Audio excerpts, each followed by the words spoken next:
नमस्कार दोस्तों, मैं आपकी शुभचिंतक और आपकी अपनी doctor Shashikala Tiwari, obstetrician and gynaecologist. आज हम जिस टॉपिक पे बात करने वाले हैं वो है फैमिली प्लानिंग मेथड्स। मतलब कि गर्भ निरोधक का क्या क्या मेथड्स होते हैं, क्या क्या हमारे पास ऑप्शंस अवेलेबल होते हैं कि हमको अनचाहा प्रेगनेंसी ना आए।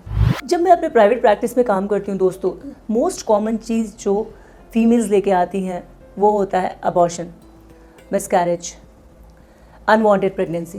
मैम ये प्रेगनेंसी नहीं चाहिए, अबॉर्शन कर दीजिए या गोलियां दे दीजिए। मैं आपको ये बात बताना चाहती हूँ कि 1 in every 10 पेशेंट अबॉर्शन की होती है।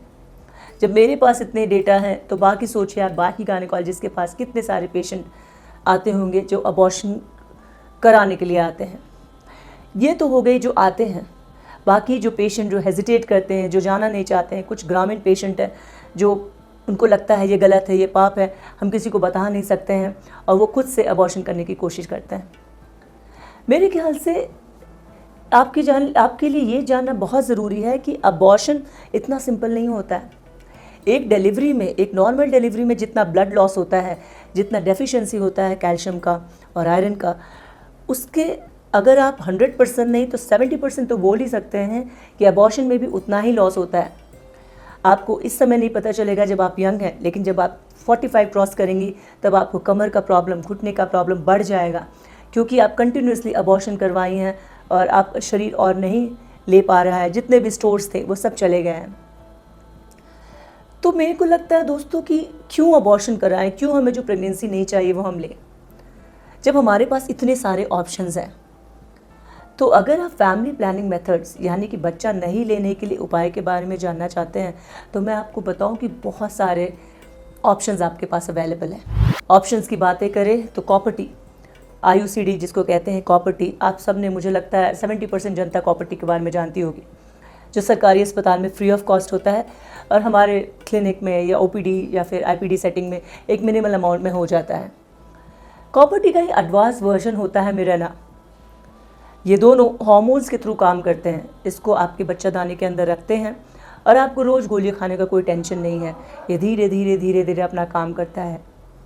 कॉपर टी या तो 5 साल या 10 साल का मिनिमम हम लोग उसका लाइफ होता है। तो जिस पेशेंट को, जो परिवार में रह रहे हैं, हस्बैंड साथ में रह रहे हैं, बहुत बिजी लाइफ है, हम बोलते हैं कि आप कॉपर टी लगा लें ताकि आपको चिंता ना रहे अनचाहा प्रेगनेंसी का।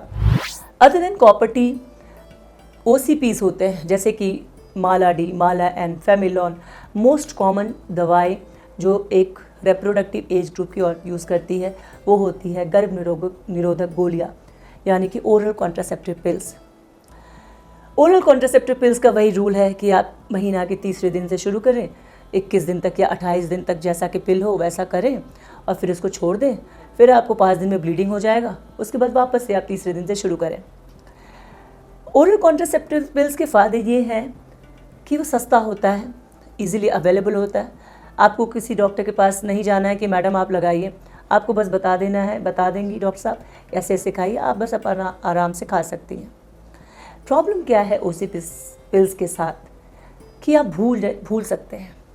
आज खाया कल भूल गया, लाइफ इतना बिजी हो चुका है कि लोग भूल जाते हैं। इसलिए ओरल कॉन्ट्रासेप्टिव पिल्स बहुत सारे पेशेंट्स अवॉइड करते हैं। डॉक्टर्स बताते हैं कि देखो ये प्रॉब्लम्स है और हम पेशेंट पे छोड़ते हैं उनको कौन सा ऑप्शन लेना है। तो हमने कॉपर टी के बारे में देख लिया, हमने गर्भ निरोधक गोलियों के बारे में देख लिया। इसके अलावा बहुत कॉमन जो मैं देती हूँ, जो मेरे पेशेंट लेते हैं मेरे क्लिनिक में, वो होता है इंजेक्टेबल्स। हम लोग एक हार्मोन्स को इंजेक्शन देते हैं, जैसे IM इंजेक्शन होता है वैसे देते हैं यहाँ पे, और हर 3 महीने में रिपीट करना होता है पेशेंट को। 3 महीने बाद आइए और रिपीट कर लीजिए। इसमें मार्जिन ± 15 दिन का होता है। अगर आप 3 महीने से 15 दिन लेट भी हो गया तो कोई प्रॉब्लम नहीं, आप सुरक्षित हैं, उसके बाद आके लगवा लें। इसका एडवांटेज ये है कि इसको ओरल कॉन्ट्रासेप्टिव पिल्स की तरह खाना नहीं है रोज़, और कॉपर टी की तरह पूरे टाइम लगाना नहीं है। तो इसका ये एडवांटेज होता है, इसीलिए बहुत सारे पेशेंट इसको फॉलो करते हैं कि भाई मैडम आप हमको इंजेक्शन लगा दीजिए 3 महीने का। इसके अलावा डेली यानी टेम्पररी बेसिस पे आप कर सकते हैं कॉन्डोम यानी कि निरोध का इस्तेमाल। निरोध का इस्तेमाल का फ़ायदा तो बहुत है, न सिर्फ ये अनचाहा प्रेगनेंसी को बचाता है बल्कि ये STD यानी सेक्सुअली ट्रांसमिटेड डिजीज़ से भी बचाता है एक दूसरे पार्टनर्स को। लेकिन प्रॉब्लम ये है कि बहुत सारे पार्टनर्स प्रेफर नहीं करते हैं निरोध का यूज़ करना। उनको ऐसा लगता है कि बहुत प्लेजर नहीं आएगा इसको यूज़ करने के बाद। But this is a myth, ऐसा कुछ नहीं है। प्लेजर का डेफिशिएंसी या डिफ़िकल्टी नहीं होता है। बट देन हम लोग ये पेशेंट पे छोड़ते हैं कि आपको क्या लग रहा है। अगर आपको लगता है कि आप कॉन्डम से you are not satisfied, then आप दूसरे मेथड ऑफ निरोध ले सकते हैं। मेरे ख्याल से ये 4-5 ऑप्शन सबसे ज़्यादा कॉमन है। इसके बाद और भी बहुत सारे ऑप्शंस हैं, बट उसको डिस्कस करने का कुछ खास फ़ायदा नहीं है, बिकॉज वो आप डेली यूज़ नहीं कर सकते हैं। इसके अलावा अगर आपके पास कोई भी क्वेश्चंस हो, please write down in the comment section. मैं कोशिश करूँगी ज़्यादा से ज़्यादा क्वेश्चन का रिप्लाई करना। जय हिंद, जय भारत।